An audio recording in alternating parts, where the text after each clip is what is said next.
ഇത് ബംല ചുരം. അരുണാചൽ പ്രദേശിൽ നിന്ന് ചൈനയിലേക്ക് വാതിൽ തുറക്കുന്ന വഴി. സമുദ്രനിരപ്പിൽ നിന്നും 15,200 അടി ഉയരത്തിൽ ഹിമാലയ നെറുകയിലെ ബംല രാജ്യാതിർത്തി നമ്മുടെ അതിർത്തി സങ്കല്പങ്ങളെ തച്ചുടയ്ക്കുന്നതാണ്.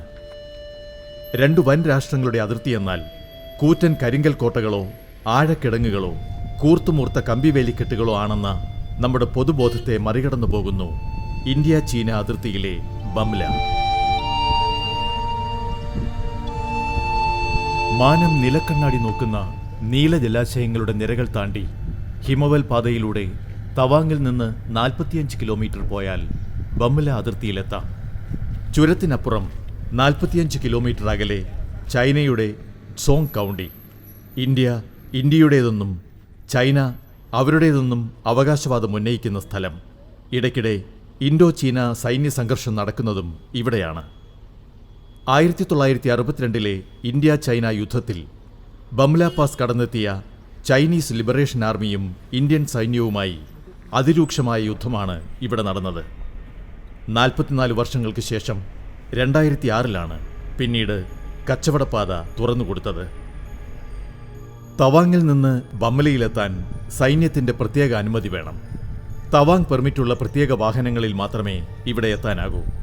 ബംല സൈനിക കേന്ദ്രമാണ്. ഹിമവാനോടുള്ള ആദരസൂചകമായി സന്ദർശകർ നിക്ഷേപിക്കുന്ന കല്ലുകൾ കുന്നുകൂടി ഹീപ്പ് ഓഫ് സ്റ്റോൺസ് എന്ന സ്മാരകം ഇവിടെയുണ്ട്. വർണ്ണക്കല്ലുകളിൽ ചിലർ സന്ദർശന തീയതി രേഖപ്പെടുത്തി വയ്ക്കുന്നു. കന്മദം പോലെ പൊട്ടിയൊഴുകുന്ന അരുവികളും ആകാശത്തേക്ക് തലയുയർത്തി നിൽക്കുന്ന കനകാജലവും.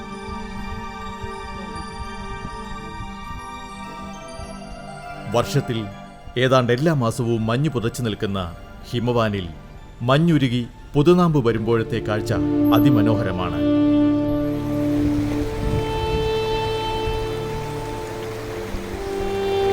ഇന്ത്യക്കും ടിബറ്റിനുമിടയിലെ പുരാതന കച്ചവട പാതയാണ് ബംല ചുരം.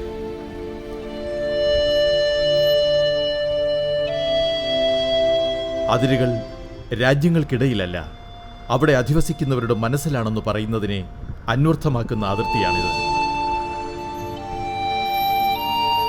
സാങ്കല്പിക അതിരിനപ്പുറം ചൈനീസ് പട്ടാളം ദൂരദർശിനിയിലൂടെ ഇന്ത്യക്കാരെ നോക്കുന്നു. ഇവിടെ നിന്ന് തിരിച്ചും. അവിശ്വാസത്തിൻ്റെയും അസഹിഷ്ണുതയുടെയും അന്തരീക്ഷം.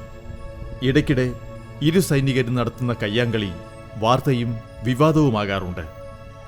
ആയുധമെടുത്ത് അടരാടാൻ ഇവിടെ സൈനികർക്ക് ഇന്ത്യ ചൈന കരാർ പ്രകാരം അനുമതിയില്ല. അതുകൊണ്ടുതന്നെ കമ്പോ കല്ലോ കവണയോ കൊണ്ട് ശത്രുവിനെ നേരിടേണ്ടി വരുന്നു ബംലയിൽ. അതിരുകളില്ലാത്ത ഭൂമി എന്ന മനോജ്ഞ വാഗ്ദത്ത സ്വപ്നം എത്രയോ വിദൂരമാണ്. വിഭജനവും യുദ്ധങ്ങളും കരാറുകളും രാജ്യത്തിൻ്റെ അതിർരേഖ വരയ്ക്കുകയും തുടയ്ക്കുകയും ചെയ്യുന്നു. അത് എക്കാലവും ബലപരീക്ഷണങ്ങളിലും മനുഷ്യക്കുരുതിയിലും കലാശിക്കുന്നു.